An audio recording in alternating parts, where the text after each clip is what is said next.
America.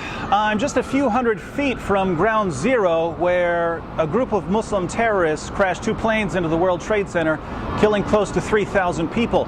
9 years later, two groups of Muslims, the Cordoba Initiative and the American Society for Muslim Advancement, are planning to build a massive 13-story mosque right here behind me. Now, understandably, many people here in the West are concerned that this isn't an attempt to honor the families of 9/11, as the Muslims here are claiming. Instead, it may be an attempt to build a symbol of Islamic victory. Now, I have the same concern, but mine is slightly different. My concern is based, for the most part, on a photograph I saw while I was still in college. When I was in college, my best friend was a Muslim named Nabil Qureshi. Nabil showed me some photographs shortly after the September 11th attacks, and I found them quite surprising. Muslims were passing these photographs around, and Nabil thought that they were absolutely hilarious. The first photograph was a picture of George W. Bush as a Muslim, and I have to admit, that one was actually pretty funny. George W. looked like he had joined the Taliban. The second photograph wasn't so funny. It was a photoshopped picture of the Statue of Liberty covered in a full veil. Now, this one bothered me a little bit. It was the Statue of Liberty, a symbol of freedom and justice, covered by a full veil, a symbol of oppression and Sharia law. Now, these two pictures actually worked their way around the internet, so lots of people are familiar with them. The third picture is the one that really disturbed me, however. It was a photoshopped picture of New York City covered in mosques and minarets.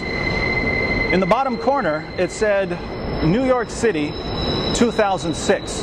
The idea was that the terrorist attacks had cleared the ground for the construction of new mosques.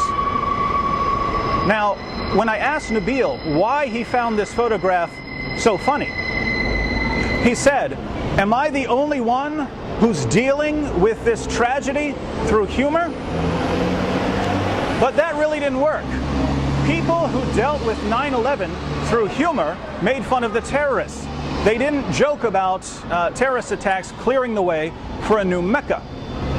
So this was when I first realized, for the first time, that there are two forces at work within Western Muslims like Nabil. On the one hand, Nabil was born and raised in the United States. His father had been in the US military. He loved America.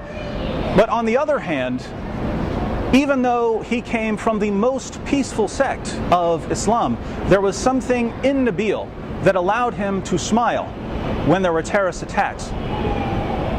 Now, those of you who know personally, who know Muslims close enough to where they can tell you what they really think, you know this is actually quite common. Good citizens in public, not so good citizens in private.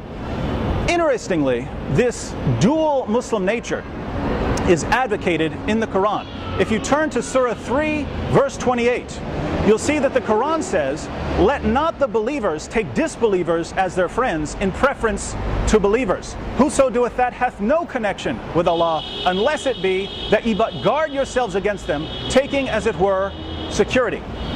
So if you're a Muslim, you're not supposed to be friends with unbelievers unless it's to protect yourself. What this means is that if Muslims feel threatened by a stronger adversary, say the United States of America, they can pretend to be friendly in order to protect themselves, in order to guard themselves against these unbelievers.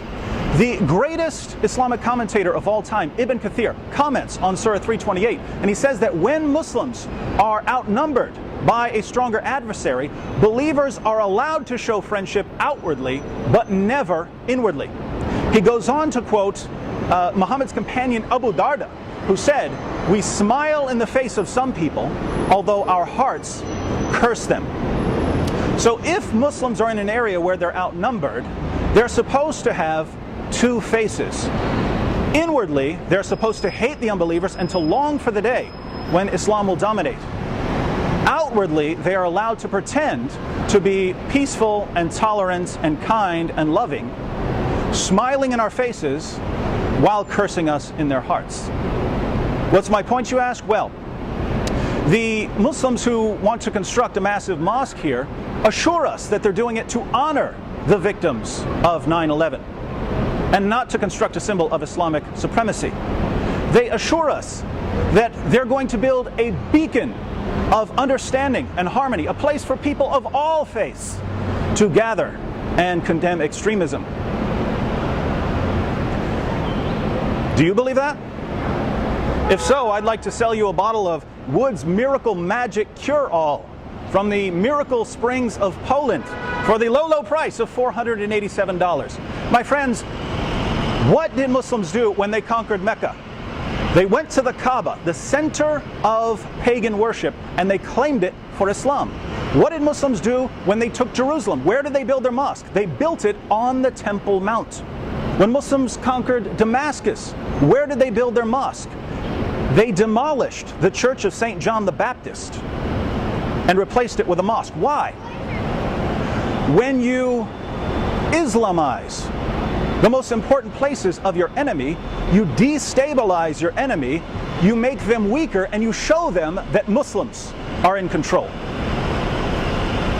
Now, the mosque that's being built here, we don't have a religious center in the United States of America, but we do have an economic center.